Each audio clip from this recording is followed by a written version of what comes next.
बोलो भारत माता की जय, बोलो भारत माता की जय।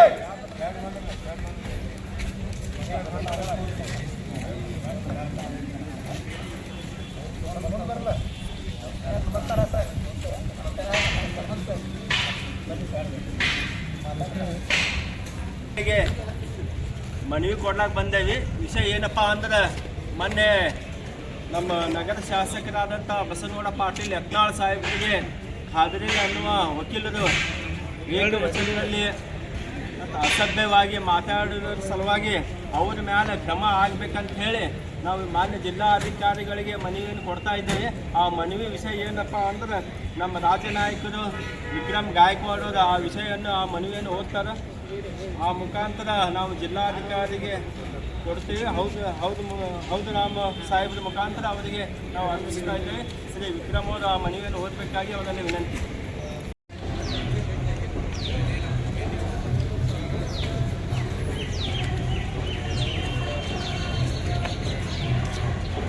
ಇವತ್ತಿನ ಜಿಲ್ಲಾಧಿಕಾರಿಗಳಿಗೆ ಮನವಿ ಕೊಡುವುದು ಉದ್ದೇಶ ಏನಪ್ಪಾ ಅಂದ್ರೆ ನಿನ್ನೆ ನಮ್ಮ ಕೆಲವು ಮಂದಿ ನಾಯಕರು SP ಸಾಹೇಬರಿಗೆ ಮನವಿಯನ್ನು ಕೊಟ್ಟಿದ್ದಾರೆ.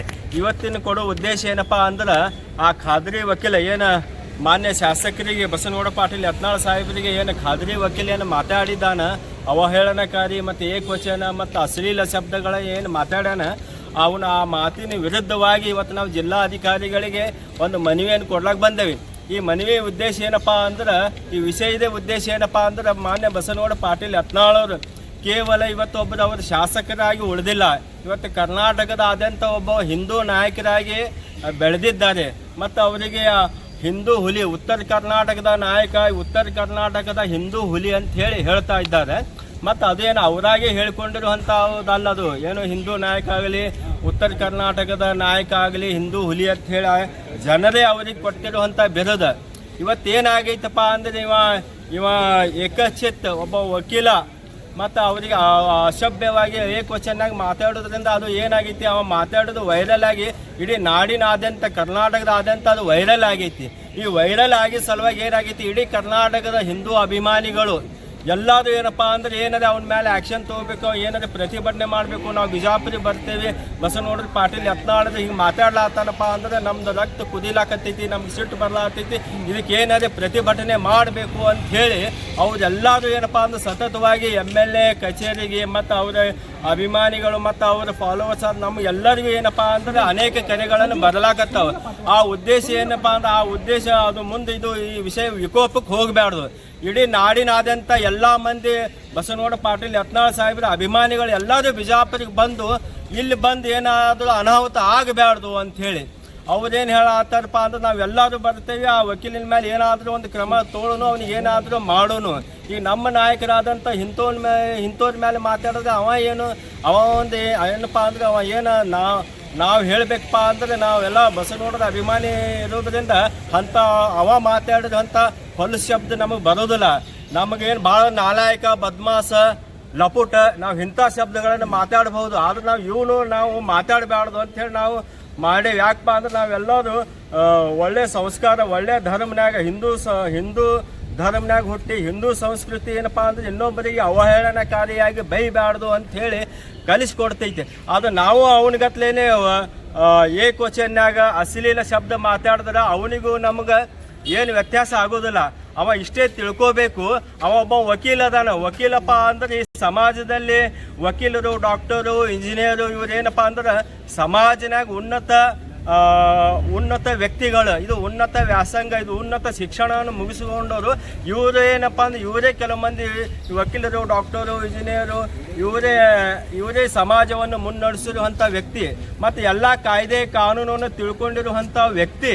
ಈ ರೀತಿ ಅವ ಮಾತಾಡ್ತಾನಪ್ಪ ಅಂದ್ರೆ ಮತ್ತು ಅದು ಎಂಥವು ಅಂದ್ರೆ ಅವನ ಮೇಲೆ ಅನೇಕ ಪ್ರಕರಣಗಳದಾವು. ಅವನ ಕೋರ್ಟ್ ಆವರಣದಲ್ಲಿ ಪೊಲೀಸ್ ಅಧಿಕಾರಿಗಳ ಮೇಲೆ ಹಲ್ಲೆ ಮಾಡಿರೋದು, ಆಮೇಲೆ ಒಬ್ಬರು ದಲಿತ ಮಹಿಳೆ ಮೇಲೂ ಇದು ಅವ್ರ ಮೇಲೂ ಏನಪ್ಪ ಅಂದ್ರೆ ಕೇಸ್ ಹಾಕಿರುವಂಥದ್ದು. ಹಾಗೂ ಅನೇಕ ಇಂಥವು ಅನೇಕ ಕೇಸ್ಗಳದಾವು. ಮತ್ತು ಇವೇನು ಹಲಕಟ್ಟಗಿರಿ ಅಂದ್ರೆ ನಾವು ಅದನ್ನು ಶಬ್ದ ಬಳಸೋದಿಲ್ಲ. ಇಂಥವೆಲ್ಲ ಹೊಲಸು ಮಾಡಿದ್ರಿಂದ ಅವ ಈಗಾಗಲೇ ಏನಪ್ಪಾ ಅಂದ್ರೆ ಹಿಂದೆ ಈಗ ನಮ್ಮ ಬಿಜಾಪುರ ಜಿಲ್ಲೆ ಗಡಿಪಾದ ಹದ್ದುಪಾದ ಅಂತ ಶಿಕ್ಷೆಗೂ ಒಳಗಾಗಿರುವಂಥ ಇಂಥ ವ್ಯಕ್ತಿ ಅವ ಏನಪ್ಪಾ ಅಂದ್ರೆ ಒಬ್ಬ ಜನರಿಂದ ಆಯ್ಕೆ ಆಗಿರುವಂಥ ಸಂವಿಧಾನಿಕ ಹುದ್ದೆಯಲ್ಲಿರುವಂಥ ವ್ಯಕ್ತಿಗೆ ಒಂದು ಶಾಸಕರಿಗೆ ಹಿಂಗೆ ಮಾತಾಡ್ತಾನಪ್ಪ ಅಂದ್ರೆ ಅವ ಎಷ್ಟು ಕೀಳ್ಮಟ್ಟ ಇರಬೇಕು, ಎಷ್ಟು ಸಣ್ಣತನ ವ್ಯಕ್ತಿ ಇರಬೇಕು. ಮತ್ತು ಆ ರೀತಿ ಸಣ್ಣತನ ಅದ ನಾವು ಮತ್ತು ವಕೀಲ್ ಕಲಿತಾನಪ್ಪ ಅಂದ್ರೆ ಒಂದು ಸಂವಿಧಾನ ಪುಸ್ತಕ ಓದ್ಯಾನ, ಅದು ಓದಿ ಪಾಸ್ ಆಗ್ಯಾನ ಅಂದ್ರೆ ಇವ್ರದ್ದು ಖರೇನೆ ಇವ್ರದ್ದು ಮಾತಾಡೋದು ತಪ್ಪೈತಿ ಎಲ್ಲ ಐತಿ ಅಂದ್ರೆ ಕೋರ್ಟ್ ಕಚೇರಿ ಕಾಯ್ದೆ ಕಾನೂನು ಐತಿ, ಆ ಮುಖಾಂತರ ಅವ ಕ್ರಮ ತಗೊಳ್ಳಿ, ಆ ಮುಖಾಂತರ ಅವ ಕೇಸ್ ಹಾಕಲಿ. ಅದು ಬಿಟ್ಟು ಕಿಸಿಂದ ರೋಡ್ ಮೇಲೆ ನಿಂತು ಒಬ್ಬ ಜನಪ್ರತಿನಿಧಿಗೆ ಮಾತಾಡ್ಯಾನಪ್ಪ ಅಂದ್ರೆ ಅದು ಬರೇ ಅದು ಬಸನಗೌಡ ಪಾಟೀಲ್ ಯತ್ನಾಳಗೆ ಮಾತಾಡ್ದಂಗೆ ಅಲ್ಲದು. ಅದು ನಮ್ಮ ಬಿಜಾಪುರ ನಗರದಲ್ಲಿ ಅವ್ರಿಗೆ ವೋಟ್ ಹಾಕಿದ್ರು ಅಂತ ಎಲ್ಲ ವ್ಯಕ್ತಿಗಳಿಗೆ ಏನಪ್ಪಾ ಅಂದ್ರೆ ಆ ವಕೀಲ ಬೈದಂಗೆ. ಮತ್ತು ಇದು ಏನಪ್ಪಾ ಅಂದ್ರೆ ಇದು ಇಷ್ಟಕ್ಕೆ ಮುಗಿದಿಲ್ಲ. ಅದಕ್ಕೆ ನಾವೇನಂದ್ರೆ ಜಿಲ್ಲಾಧಿಕಾರಿಗಳು ಹೇಳುವುದು ಇಷ್ಟೇ ಏನಂದ್ರೆ ಇದು ಈಗ ಸಣ್ಣದಾಗಿ ವಿಷಯ ಏನು ನಮ್ಮ ಬಿಜಾಪುರ ನಗರ ಜಿಲ್ಲೆನಾಗ ಅಷ್ಟೇ ಹಬ್ಬೈತಿ. ಇದು ರಾಜ್ಯ ಆದಂಥ ಹಬ್ಬ, ಅದು ಒಂದು ಜನರ ಆಕ್ರೋಶಕ್ಕೆ ಕಾರಣ ಆಗಿ ಮುಂದೆ ಯಾವುದೋ ಒಂದು ಅಹಿತಕರ ಘಟನೆ ಆಗಬಾರ್ದು. ಅದಕ್ಕೆ ಮುಂಚಿತವಾಗಿಯೇ ಜಿಲ್ಲಾ ಆಡಳಿತ ಮುನ್ನೆಚ್ಚರಿಕೆ ಕ್ರಮವಾಗಿ ಇದಕ್ಕೆ ಏನಾದರೂ ಅವನ ಮೇಲೆ ಕ್ರಮವನ್ನು ತಗೋಬೇಕು. ತಕ್ಷಣವಾಗಿ ಏನಪ್ಪ ಅಂದ್ರೆ ನಾವು ಮೊದಲನೇ ಬೇಡಿಕೆಯನ್ನು ತಕ್ಷಣ ಏನು ಸರ್ಕಾರಿ ವಕೀಲ ಅಂತ ಏನು ಹುದ್ದೆ ಐತಿ ಆ ಹುದ್ದೆಯಿಂದ ತಕ್ಷಣ ಅವನಿಗೆ ಏನಪ್ಪ ಅಂದ್ರೆ ಕಿತ್ತು ಹಾಕಬೇಕು. ಇಲ್ಲ ಅಂದರೆ ಮುಂದೆ ಬಿಜಾಪುರ ನಗರದಲ್ಲಿ ನಡೆಯುವಂಥ ಅಹಿತಕರ ಘಟನೆಗೆ ಜಿಲ್ಲಾ ಆಡಳಿತನೂ ಹೊಣೆ ಆಗಬಾರ್ದು. ಯಾಕಪ್ಪ ಅಂದ್ರೆ ನಾವೆಲ್ಲ ಜಿಲ್ಲಾ ಆಡಳಿತದ ಜೊತೆಗೆ ನಾವು ಅದೇವಿ. ನಾವು ಬಸನಗೌಡರ ಅದೇವಪ್ಪ ಅಂದ್ರೆ ನಾವು ಕಾನೂನನ್ನು ರಕ್ಷಣೆ ಮಾಡುವಂಥವ್ರು ಅಂಥ ವ್ಯಕ್ತಿಗಳು ನಾವು. ಅದಕ್ಕೆ ಉಳಿದೋರು ಬಸನಗೌಡ ಅಭಿಮಾನಿಗಳು ನಾಡಿನಾದ್ಯಂತ ಇದನ್ನು ರೊಚ್ಚಿ ಗೆದ್ದು ಏನಾದರೂ ಅಹಿತಕರ ಘಟನೆ ಆಗೋಕ್ಕಿಂತ ಮುಂಚೆ ಮಾನ್ಯ ಜಿಲ್ಲಾಧಿಕಾರಿಗಳು ಅವನ ಮೇಲೆ ಕ್ರಮವನ್ನು ತೆಗೆದುಕೊಳ್ಬೇಕಂತ ಹೇಳಿ ಈ ಮುಖಾಂತರ ನಾನು ಅವರಲ್ಲಿ ವಿನಂತಿ ಮಾಡಿಕೊಳ್ಳುತ್ತಾ ಇದ್ದೀನಿ. ಸರ್, ಇನ್ನೊಂದು ಖಾದ್ರಿ ವಕೀಲರು ಹೇಳ್ತಾರೆ ಯಾಕಂದ್ರೆ ಈ ಸರ್ ಹಿಜಾಬ್ KC ಶಾಲೆ ಏನೇ ಮಾಡಿತ್ತು ಬಸನಗೌಡ ತಮ್ಮ ಶಾಲೆಯಿಂದ ಪ್ರಾರಂಭ ಮಾಡಬೇಕಾಗಿತ್ತು, ಸರ್ಕಾರಿ ಶಾಲೆ ಎದುರಿಗೆ ಎದಕ್ಕೆ ಮಾಡಿದ್ರು ಅಂತಂತಾರೆ ಸರ್. ಇದಕ್ಕೆ ಏನು ಹೇಳ್ತೀರಿ ಸರ್ ನೀವು? ಅವನಿಗೆ ಆ ವಕೀಲಿಗೆ ಮೇನ್ ಅವನ ಉದ್ದೇಶನೇ ಅವನಿಗೆ ಗೊತ್ತಿಲ್ಲ. ಇದ್ರ ವಿಷಯ ಏನಪ್ಪ ಅಂದ್ರೆ ಹಿಜಾಬ್ ಗೌಡದ ಪ್ರತಿಭಟನೆ ಮಾಡೋದು ಎತ್ತರ ಸಲುವಾಗಪ್ಪ ಅಂದ್ರೆ ಅದು ಏನಂದ್ರೆ ಹಿಜಾಬ್ ಅದು ಏನಂದ್ರೆ ಅದು ಒಂದು ರಾಜಕೀಯ ಬೆರೆಸ್ಯಾದ. ಈ ಕರ್ನಾಟಕ ಗೌರ್ಮೆಂಟ್ ಏನೈತಿ ಆ ಹಿಜಾಬ್ ಸೇರಿಸೋದು ಏನು ಉದ್ದೇಶ ಏನಂದ್ರೆ ಅದು ಮಕ್ಕಳಲ್ಲಿ ಸಣ್ಣ ಮಕ್ಕಳಲ್ಲಿ ಜಾತಿ ಬೀಜ ಬಿತ್ತಿ ಮಧ್ಯಾಹ್ನ ಜಗಳ ಹಚ್ಚಿ ರಾಜಕಾರಣ ಮಾಡೋ ಉದ್ದೇಶದಿಂದ ಅವನು ಮಾಡ್ಯಾರ.